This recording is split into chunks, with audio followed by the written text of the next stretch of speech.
अस्सलाम वालेकुम। Bright sparks academy के चैनल स्पीक विद नॉलेज पे आपको खुशामदीद। हमने एक सीरीज़ शुरू की थी कंप्यूटर के लेक्चर से रिलेटेड और उसमें हमने एम एस वर्ड को स्टार्ट किया था सबसे पहले, क्योंकि एम एस वर्ड एक बहुत ही इम्पॉर्टेंट रोल प्ले करता है। अगर आप एग्ज़ाम्स की तैयारी कर रहे हो उसमें उससे रिलेटेड लाजमी कुछ ना कुछ सवालात जो हैं वो आपसे पूछे जाते हैं। और इसमें हमने अपने जब लेक्चर स्टार्ट किए थे उनको हमने टॉपिक वाइज डिस्कस करना शुरू किया। जो इकट्ठे क्वेश्चंस थे उनको डिस्कस नहीं किया, बल्कि उनको जो जो टॉपिक बनते थे उनको हमने टॉपिक्स में डिवाइड करके सेक्शन वाइज जो है उनको हम प्रिपेयर कर रहे हैं और उसको जो है वो हमने स्टार्ट किया लेक्चर्स को। इसमें जो हमारे पास अब जो थर्ड लेक्चर बनता है, थर्ड लेक्चर में हमारे पास जो बहुत ही इम्पॉर्टेंट एक टॉपिक है वो ऑटो करेक्ट के बारे में है। ठीक है, आपने देखा होगा जब आप एम एस वर्ड पे कुछ भी टाइप कर रहे होते हैं तो आपके पास वहाँ पे जो है वो ऑटोमेटिकली जो है वो आपको जो है वो एक पता चल जाता है कि यहाँ पे गलती कर रहे हैं आप, स्पेलिंग की मिस्टेक हो या ग्रामर की मिस्टेक हो तो आपके पास जो है वो एक किस्म का वहाँ पे अलर्ट आ जाता है। तो ये किस तरीके से आता है और इसको हम किस तरीके से जो है वो यूटिलाइज़ कर सकते हैं इन चीज़ों को, ये पूरा जो लेक्चर है हमारा उसके बारे में होगा। इसमें जो क्वेश्चंस हैं वो बड़े कम है, इतने ज़्यादा नहीं है इसके क्वेश्चंस, लेकिन ये बड़ा इंपॉर्टेंट पार्ट होता है एमएस वर्ड के अंदर। और अगर आप पेपर के पॉइंट ऑफ व्यू से देखें तो पेपर में भी इससे रिलेटेड क्वेश्चंस जो हैं वो लाजमी पूछे जाते हैं। अब हम देखते हैं, सबसे पहले हम ऑटो करेक्ट के बारे में देखते हैं कि ऑटो करेक्ट में हमारे हमारे पास जो है वो किस किस्म के जो है वो सवाल आए हुए हैं, इस फीचर को किस तरीके से जो है वो पेपर के पॉइंट ऑफ व्यू से इंपॉर्टेंट हम देख सकते हैं। इसमें सबसे पहले ये आ रहा है कि ऑटो करेक्ट जो है इसको ओरिजिनली डिज़ाइन क्यों किया गया। देखें, कोई भी चीज़ होती है उसका सबसे पहले हमने मकसद देखना होता है। अगर एम एस वर्ड है तो हमें पता है वो किस मकसद के लिए है। इसी तरीके से एम एस वर्ड में अगर एक ये फ़ीचर है ऑटो करेक्ट का, तो हमें इसका बेसिक जो है वो पता होना चाहिए, इसका मेन पर्पज़ पता होना चाहिए, ऑब्जेक्टिव पता होना चाहिए कि हम इसको यूज़ क्यों कर रहे होते हैं। जैसे कि इसके नाम से ही हम देख सकते हैं ऑटो करेक्ट, ये जो है एक्चुअली डिज़ाइन किया जाता है कि ऑटोमेटिकली जो है वो मिसस्पेल्ड जो वर्ड है उनको रिप्लेस करें। सपोज़ आप अगर कुछ लिख रहे होते हैं, ठीक है, आपने अक्सर देखा होगा अपने मोबाइल की डिक्शनरी में देखा होगा आपने, वहाँ पे जो है वो जब कुछ वर्ड लिख रहे होते हैं तो ऑटोमेटिकली खुद ही आपको वो ठीक भी करके दे रहा होता है। तो ये क्या है, ये ऑटो करेक्ट का एक फ़ीचर ही होता है जिसकी मदद से ये चीज़ आपको हासिल हो रही होती है कि आप कुछ गलत भी लिख रहे हैं, ठीक है, मिस स्पेल भी कर रहे हैं वर्ड्स को, तो वो आपको ऑटोमेटिकली वो ठीक करके दे रहा होता है। आप कभी इसको जो है वो यूटिलाइज़ करके देखें, इसको इम्प्लीमेंट करके देखें अपने एम एस वर्ड पे, तो आपको खुद ही जो है वो पता चल जाएगा कि किस तरीके से ये काम करता है। इसके बाद हमारे पास जो इसका नेक्स्ट क्वेश्चन आ रहा है, जो सेकंड क्वेश्चन है, जो कि उसमें हमारे से वो क्या पूछ रहा है, वो कहता है कि the auto correct feature help to reduce. देखें, हम एक्चुअली ये जो टूल है या जो ये फ़ीचर है इसके हम बेसिक जो मतलब जो इसके यूँ समझ लें कि जो फ़ीचर्स हैं इसके या इसकी जो प्रॉपर्टी हैं हम उसको डिस्कस करें, इसके करेक्टरिस्टिक्स को डिस्कस करें, तो उसमें ये सेकंड क्वेश्चन बनता है कि ऑटो करेक्ट जो है वो किस चीज़ को हेल्प आउट करता है, ये रिड्यूस कर देता है कि स्पेलिंग एरर को इन द डॉक्यूमेंट्स। मैंने पीछे ही बात की थी कि मिस स्पेल्ड वर्ड जो हैं उनको जो है वो ये ठीक करता है, ठीक है, ऑटोमेटिकली। तो इसका मतलब है कि इसका मेन जो पर्पज़ हुआ, ये क्या होता है, मेन पर्पज़ या इसका जो सबसे अहम जो रोल है वो क्या है, ये हेल्प आउट करता है कि ये रिड्यूस कर देता है आपके स्पेलिंग एरर को इन योर डॉक्यूमेंट। जो भी आपने पैराग्राफ लिखा है या कुछ भी आपने लिखा है, चाहे आपने 2 लाइंस लिखी हैं, उसमें अगर कहीं पे जो है वो मिसस्पेल्ड वर्ड होगा, स्पेलिंग एरर आ रही होगी, ये उसको ठीक कर देगा ऑटो करेक्ट। ये इस फीचर का सबसे इस टूल का सबसे अहम जो किरदार होता है एम एस वर्ड में वो ये होता है। ये चीज़ें मे भी आपको सही तरह से समझ ना आ रही हों अभी, मैंने पहले भी बताया था अपने पहले वाले लेक्चर्स में कि कंप्यूटर को करने के लिए आपको साथ साथ जो है आपको काम करना पड़ेगा। आप प्रैक्टिकली एक दफ़ा चीज़ों को कर लेंगे तो आपको ये चीज़ें भूलती नहीं हैं। फिर आगे चलते हैं, इंपॉर्टेंट फीचर इसका सबसे अहम जो फीचर है वो क्या है। सबसे इम्पॉर्टेंट जो फीचर है इसका ये है कि ये क्विकली जो है वो मिसस्पेल वर्ड्स को जो है वो क्या करता है, ठीक कर देता है, करेक्ट कर देता है। और दूसरा मेन फंक्शन इसका क्या है, ये पंक्चुएट जो हुई मिस्टेक जो होती है उनकी पंक्चुएशन भी करता होता है। तो ये चीज़ आपने याद रखनी है। ये जो मैंने पीछे 2 क्वेश्चंस बताए और जो तीसरा क्वेश्चन बताया ये एक जैसे ही हैं, ठीक है, इनमें कोई इतना वाज़ेह फ़र्क नहीं है। तो आपने इस चीज़ को इस तरीके से ही समझना है कि पहला क्वेश्चन किस तरह था, दूसरे का क्या था, तीसरे का क्या था। बातें तकरीबन एक जैसी हैं, बस उसने घुमा फिरा के सवाल जो हैं वो डिफरेंट तरीके से पूछे हुए हैं। तो आपने कंफ्यूज नहीं होना, बल्कि आपने इसको याद रखना है। आपने ये भी याद रखना है कि ये ऑटोमेटिकली काम करता है, क्विकली फिक्स करता है चीज़ों को, ठीक है। और मिसस्पेल वर्ड्स का वर्ड याद रखना है आपने, और जो तीसरी चौथी बात यहाँ पे आई है वो पंक्चुएट भी करता है मिस्टेक्स को, ठीक है। तो ये 3-4 जो बातें आपने जहन में रखनी है इसके बारे में। चाहे तो आप इन 3 सवालों को एक ऊपर इसके फीचर्स लिख के ऑटो करेक्ट के आप 3 लाइनों के अंदर बुलेट्स के अंदर 3 सवालों के ये 3 जवाब लिख लें तो आपका एक सवाल बन जाएगा। आपकी मर्ज़ी, अगर आपने बहुत शॉर्ट और लिमिटेड नोट्स बनाने हैं तो इस तरीके से भी आप बना सकते हैं। आगे चलते हैं हम। वो कहता है कि to personalize auto correct one should use, ठीक है जी, टू पर्सनलाइज ऑटो करेक्ट, ठीक है,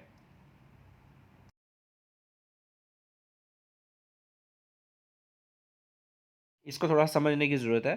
to personalize auto correct one should use, आगे जो है टूल ऑटो करेक्ट आएगा ये आंसर, ठीक है। तो आपने इसको टूल डैश ऑटो करेक्ट जो है इसका आंसर कंसिडर करना है। तो ये इसका जो मेन आंसर बनता है वो बनता ही ये है कि टूल डैश ऑटो करेक्ट, वो आपको डिफरेंट आइटम्स के नाम दे देगा। आपने जो correct to personalize auto correct का जो आंसर जो सही बनेगा ना, तो आपने टूल डैश ऑटो करेक्ट इसका आंसर लिखना है। ये मैंने ऊपर लिख दिया है, ठीक है, ताकि आपको समझ आ जाए, लेकिन इसका एग्जैक्ट आंसर वही बनेगा।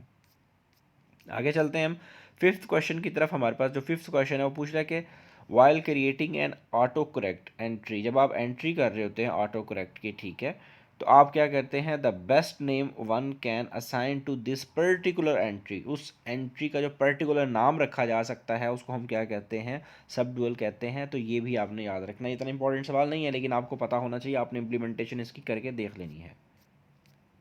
आगे चलते हैं, हमारे पास एक और क्वेश्चन आ रहा है जो कि हमारा सिक्स्थ क्वेश्चन कंसिडर होगा। वो ये पूछ रहा है टू कन्वर्ट ए सिंबल, जब आप किसी सिंबल को, ठीक है, सिंबल क्या होते हैं आपने देखा होगा, एट द रेट हम डाल देते हैं, ठीक है, आप जो है वो डॉलर का साइन, इस तरह की कोई चीज़ें आप डाल देते हैं। तो वो कहता है कि इस तरह कोई कन्वर्ट करना हो हमने अगर किसी सिंबल को, ठीक है, या हम टेक्स्ट को ही अगर जो है हम कन्वर्ट करना चाह रहे हैं इनटू ऑटो करेक्ट एंट्री, पीछे हमने जैसे कि ऑटो करेक्ट एंट्री की बात की है, वो कहता है कि अगर आपने सिंबल को या किसी टेक्स्ट को या किसी भी इस तरह कैरेक्टर वगैरह को अगर आपने उसको कन्वर्ट करना है, ठीक है, अगर आप कन्वर्ट करना चाह रहे हैं into auto correct entry insert the symbol और टेक्स्ट, ठीक है, आप क्या करेंगे, आप इसको इंसर्ट करेंगे सिंबल और टेक्स्ट को, फिर आप क्या करेंगे, आप सिलेक्ट करेंगे टेक्स्ट को या सिंबल को एंड गो टू, कहाँ पर जाएंगे आप, कौन से टूल के पास जाएंगे आप, कौन सा डायलॉग बॉक्स होगा, ऑटो करेक्ट डायलॉग बॉक्स, आप जो है आपको उसको यूज़ करना पड़ेगा, ठीक है। आगे चलते हैं हम। अब पीछे जो हमने सवाल जो किए थे वो हमारे पास सवाल जो थे वो ऑटो करेक्ट के बारे में थे, ठीक है। अब जो हम नेक्स्ट क्वेश्चन करने के लिए जा रहे हैं वो हमारे पास स्पेलिंग एंड ग्रामर कमांड जो है, ठीक है, ग्रामर चेक जो है उसके बारे में सवाल है। ये दो टॉपिक हैं, ठीक है, मेनली टॉपिक तो वैसे एक ही बनता है ये अगर देखा जाए, लेकिन उसको मैंने जितना ज़्यादा शॉर्ट हो सकता था, जितने ज़्यादा सेक्शन बन सकते हैं मैंने उनको बनाने की कोशिश की है, ताकि आपके लिए सवालात अलहदा होंगे, आप चीज़ों को बड़े अच्छे तरीके से जो है वो प्रिपेयर कर सकते हैं। और आपके लिए चीज़ों को अच्छे तरीके से प्रिपेयर करने का मकसद ही ये है कि आप इनको इसी तरीके से करें जिस तरीके से मैंने करवाया हुआ। अगर आप इनको मिक्स कर देंगे तो आपको कल को भूल सकते हैं। जब आपने चीज़ों को सेक्शन वाइज चीज़ों को किया होता है आपके लिए बड़ी आसानी हो जाती है। मैंने आपको पहले ही बताया कि मेरे जितने भी लेक्चर्स होते हैं मैं हमेशा कोशिश करता हूँ कि मैं चीज़ों को मैक्सिमम डिवाइड करके करूँ, सेक्शंस बना के उसकी मैं दूँ, जैसा कि जीके के लेक्चर्स मैंने दिए हैं। तो मैं इसी तरीके से चीज़ों को करता हूँ ताकि आपको स्टूडेंट्स को जो है वो ज़्यादा से ज़्यादा आसानी हो सके। अगर अगर हम इसको देखें इस फीचर को कि इसमें क्या होता है, इसमें हमारे पास जो वेरी फर्स्ट क्वेश्चन और वैसे ओवरऑल सेवन्थ क्वेश्चन बनेगा, वो कह रहे हैं कि it should always be use before submitting a document to other. Obviously ये कॉमन सेंस की बात है कि जब आपने कोई भी डॉक्यूमेंट को सबमिट करना है या फाइनलाइज करना है तो आपको इसको यूटिलाइज करना चाहिए। अगर आप इसको यूज़ करेंगे तो आपकी जो डॉक्यूमेंट्स होंगे वो एरर फ्री हो जाएंगी, ठीक है, उसमें ग्रामर वगैरह ये वो हर चीज़ चेक हो जाएगी, आपको जो है वो कोई गलती नहीं निकलेगी उसके अंदर। तो आपको इसको क्या करना चाहिए, जब आपने अपने डॉक्यूमेंट को फाइनलाइज करना है तो उसके मरतबा लाजमी देखें। लेकिन कुछ लोग ऐसे होते हैं जो कि जब उसको यूज़ कर रहे होते हैं तो ऑटोमेटिकली भी उसको कर लेते होते हैं, साथ साथ कर रहे होते हैं, ठीक है। तो ये चीज़ जो है आपने लाजमी अपने जहन में रखनी है। नेक्स्ट क्वेश्चन की तरफ जाते हैं हम। इसमें क्या है, ये भी एक फीचर है, ये जो टूल है, ठीक है, टूल कह लें या फीचर कह लें, ये किस लिए यूज़ होता है, ये सिनोनिम और एंटोनिम वर्ड्स के लिए यूज़ होता है। आपने देखा होगा अगर आपने एक वर्ड लिख दिया है, ठीक है, ग्लैड लिखा है आपने, ठीक है, या आपने जो है वो स्टार्ट लिखा है, तो आपने इसका अगर कोई सिनोनिम यूज़ करना है, एंटोनिम यूज़ करना है, तो आप फिर इस जो है वो टूल को यूज़ करते हुए जो है वो क्या कर सकते हैं, आप सिनोनिम और एंटोनिम का वर्ड ले सकते हैं ये इसकी मदद से। ठीक है जी। तो आपने ये चीज़ याद रखनी है। आपने क्या ले सकते हैं, आप सिनोनिम और एंटोनिम के वर्ड्स अगर आपने मज़ीद लेने हो, आप चाह रहे हो कि मैं ये वर्ड नहीं, मैं थोड़ा सा डिफरेंट करूँ, इसीलिए मैं समटाइम कहता हूँ जब आप लिख रहे होते हैं, जब आप न्यूज़पेपर आर्टिकल्स पढ़ते हैं, जो लोग सीएसएस की तैयारी करते हैं, स्पेशली आप लोगों में सब 80-90% 70 लोग जो हैं वो सीएसएस की तैयारी करते होते हैं, जब आपने वो करना होता है या आप लोग थीसिस लिख रहे हैं अपना, अगर आपने नहीं खुद करना, आप किसी और का भी कोई काम कर रहे हैं, तो आप वहाँ पे क्या करें, कोशिश करके आप उसको रिफ्रेज कर दिया करें सेंटेंस को। और जो लोग सीएसएस की तैयारी करते हैं उनके लिए तो ये बहुत ज़रूरी है कि वो कहीं से कुछ भी पढ़ें उसको हमेशा रिफ्रेज करें, वो अपनी वोकैबुलरी यूज़ करें, अपना स्टाइल जो है वो अडॉप्ट करें।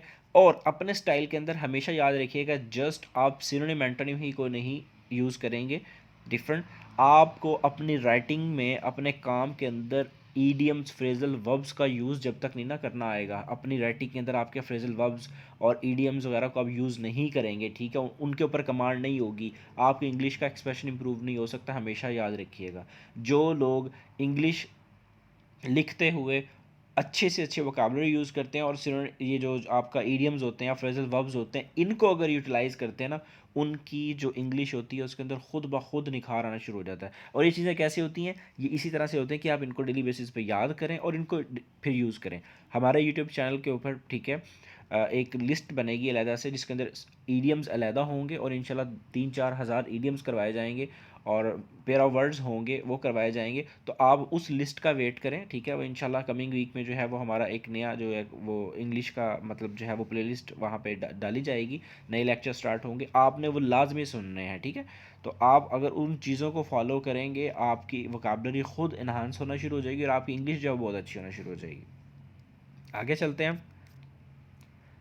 रेड एक्स ये लिखा हुआ होता है, ठीक है, ये क्या है, जब हम टाइप कर रहे होते हैं, ठीक है, किसी भी वर्ड को, नॉट इन द डिक्शनरी, ठीक है, ए वेवी रेड लाइन अपेयर्स।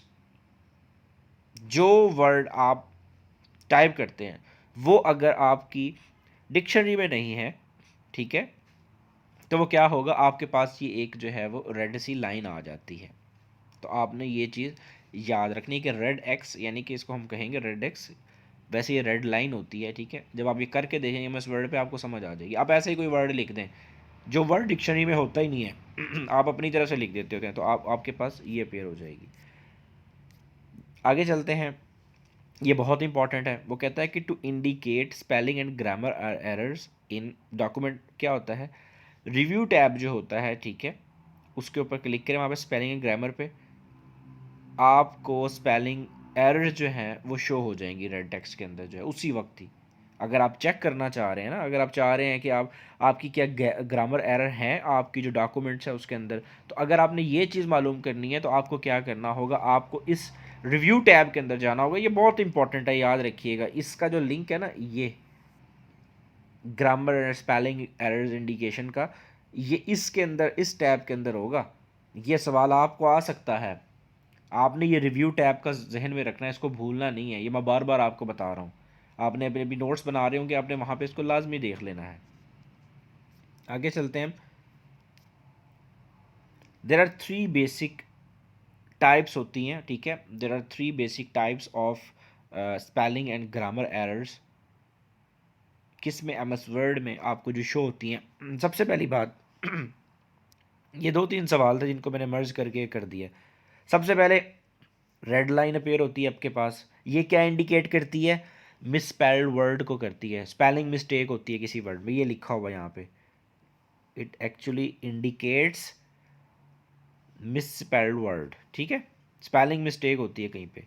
दूसरा हमारे पास क्या होता है, ये आ गया जी, green line indicates a grammar error, ठीक है, ग्रामेटिकली एरर है अगर कहीं पे, जैसा कि हमने पीछे कहा है ना, अभी मैंने बताया कि डॉक्यूमेंट्स को फाइनल करने से पहले आपने कोई एरर्स वगैरह चेक करने होते हैं। वो कौन कौन सी एरर हो सकती हैं, वो 3 तरह की हो सकती हैं, यानी कि स्पेलिंग एंड ग्रामर मिस्टेक्स कौन कौन सी हो सकती है मैं इस वर्ड में। एक तो आपके पास रेड लाइन होगी, एक ग्रीन लाइन होगी। उनका आगे मजीद बताया हुआ है कि जो रेड लाइन होती है वो मिसस्पेल्ड वर्ड्स के लिए होती है, जो ग्रीन लाइन होती है वो ग्रामर एरर के लिए होती है, और जो हमारे पास ब्लू लाइन आ जाती है ये वाली, ये क्या होता है, ये कॉन्टेक्सचुअल जो आपके पास स्पेलिंग एरर होता है, ये उसको ही शो कर रही होती है। अब इन तीनों का डिफरेंस आपके लिए याद रखना बहुत ज़रूरी है। वो तीनों का डिफरेंट 3 सवाल भी बना सकता है, वो चाहे तो उनमें से 5 सवाल बना सकता है। सवाल इस एक सवाल में से 6-7 बन सकते हैं अगर आप थोड़ा सा जहन लड़ाएं तो। तो इसलिए आपने इसको अच्छे तरीके से याद कर लेना है, अच्छे तरीके से समझ लेना है, इम्प्लीमेंट कर लेना है ताकि आपको भूले ना। इसके बाद नेक्स्ट क्वेश्चन है, अब ये बहुत इंपॉर्टेंट सवाल है, ये बहुत ही ज़्यादा रिपीट होता है बीपीएससी पे। वो पूछ लेता है जैसा कि वो एक हमने पीछे टूल यूज़ किया ना सिनोनिम एंटोनिम्स के लिए, उसका भी पेपर में पूछा जाता है, तो इसका भी पूछा जाता है पेपर में। ये तो सबसे ज़्यादा पूछी जाती है कमांड। वो पूछता है कि कौन सी की है जो हम स्पेलिंग यानी कि स्पेल और ग्रामर चेक के लिए यूज़ करते हैं। ये बहुत इंपॉर्टेंट सवाल है, ये अक्सर पेपर्स के अंदर आया था। कीज़ का एक दो सवाल तो लाजमी होते हैं हर पेपर में, लेकिन ये वाली जो है ना वो की बहुत इंपॉर्टेंट होती है, तो इसके लिए हम F7 की यूज़ करते हैं। ये बड़ा इंपॉर्टेंट सवाल है, मैं बार बार कह रहा हूँ, इसको अच्छे तरीके से कर लीजिएगा। सो अब हम जो है पूरा जो लेक्चर है उसके अंदर उसका देखेंगे कि इंपॉर्टेंट क्वेश्चन इस पोर्शन में कौन कौन से थे। मेरा कंप्यूटर का जो मेरे लेक्चर्स होते हैं उसमें मैं एंड पे वो सवाल ज़रूर बताता हूँ जो हर एग्ज़ाम के लिए, चाहे वो पंजाब पब्लिक सर्विस कमीशन का हो, चाहे वो किसी भी तरह का एग्ज़ाम हो, FPSC का हो, SPSC का, BPSC का, ठीक है, किसी भी किसी सर्विस कमीशन का एग्ज़ाम हो, वहाँ के लिए ये बड़े इंपॉर्टेंट सवाल होते हैं जो मैं यहाँ पर मैंशन करता होता हूँ। अब अगर इस सवालों को मैं देखूं, ऑटो करेक्ट हेल्प किस लिए करता है, आपको वो रिड्यूस करके दे देता है, ठीक है, स्पेलिंग जो एरर्स होती हैं डॉक्यूमेंट्स में। ये हम पीछे पढ़ चुके हैं, ये बड़ा इंपॉर्टेंट सवाल है। आपने को कंसेप्ट क्लियर हो गया तो आपके लिए बड़ा आसान हो जाएगा, ठीक है ना। सिनोनिम एंटोनिम वर्ड्स के लिए हम कौन सा टूल यूज़ करते हैं, ये भी बड़ा इंपॉर्टेंट सवाल है, ये भी मैं पीछे बता चुका हूँ अभी, ठीक है। अभी F7 की का हमने ये बात की है, अभी ये देख लें, ये आ गया। ये 3 सवाल है आपके पास, ये सिर्फ जो सबसे इंपॉर्टेंट है, तो आपने इनको जहन में रखना है। इसके बाद देख लेते हैं, इसके बाद हमारे पास जो नेक्स्ट लेक्चर आएगा वो हमारा कौन सा होगा, वो हेडर एंड फुटर के बारे में होगा, 4th लेक्चर। तो वो इंशाल्लाह आपको जो है वो कमिंग वीडियो के अंदर जो है वो मिलेगा। अगर आपने हमारे चैनल को सब्सक्राइब नहीं किया तो आप इसको लाजमी करें। मुझे वैसे कभी शौक नहीं रहा कि मैं लोगों को ये बात बोलूँ कि मेरे चैनल को सब्सक्राइब करें, ये करें, वो करें। ये हर किसी की अपनी मर्ज़ी होती है अगर वो करना चाहे तो, लेकिन मेरी टीम मुझे हमेशा से कहती है कि सर आप जो है ना वो ये अनाउंसमेंट ज़रूर किया करें। तो इसलिए मैं ये अनाउंसमेंट कर देता हूँ, आपको बता देता हूँ कि आप लोग जो हैं वो लाजमी इस चैनल को सब्सक्राइब करें, ठीक है, और वीडियो को लाइक किया करें अगर आपको वीडियो पसंद आती है, और कमेंट भी कर दिया करें ताकि हमारी भी हौसला अफजाई हो, हमें भी पता चले कि हम कैसा काम कर रहे हैं। और अगर कोई आपने कोई सजेशन देनी हो तो आप हमारा जो व्हाट्सएप नंबर है 0333678941 इस पर व्हाट्सएप मैसेज कर सकते हैं। सिम पे मैसेज या कॉल नहीं कर सकते क्योंकि नंबर जो है वो आपको कॉल नहीं मिला के देगा, तो इसलिए आपने कोशिश करनी है कि आप व्हाट्सएप मैसेज करें। कोई सजेशन देनी है, कोई बात करनी है, कोई मशवरा लेना चाह रहे हैं या कुछ कहना चाहते हैं तो आप वहाँ पर हमें मैसेज कर सकते हैं। तो हमारे नेक्स्ट वीडियो का वेट कीजिएगा, और इसके अलावा जो जनरल नॉलेज के लेक्चर्स पड़े हुए हैं उनको सुने। इंग्लिश का जो है वो लेक्चर्स हैं वहाँ पे मौजूद, उनको आप जो है वो तैयार करें। आप किसी भी एग्ज़ाम की तैयारी कर रहे हैं तो आपके लिए जो है अब वो ये चीज़ें एक जैसी ही हैं। बेशक ये पैटर्न जो है वो PPSC का होता है हमारा जनरल नॉलेज के, जिसमें हम तैयारी करवा रहे हैं, लेकिन आपकी तैयारी जो है जब आप उसको करते हैं तो हर एग्ज़ाम के लिए ही ये चीज़ें जो है वो आपके काम आएंगी इंशाल्लाह। ठीक है जी, अपना ख्याल रखिएगा, अल्लाह हाफिज़।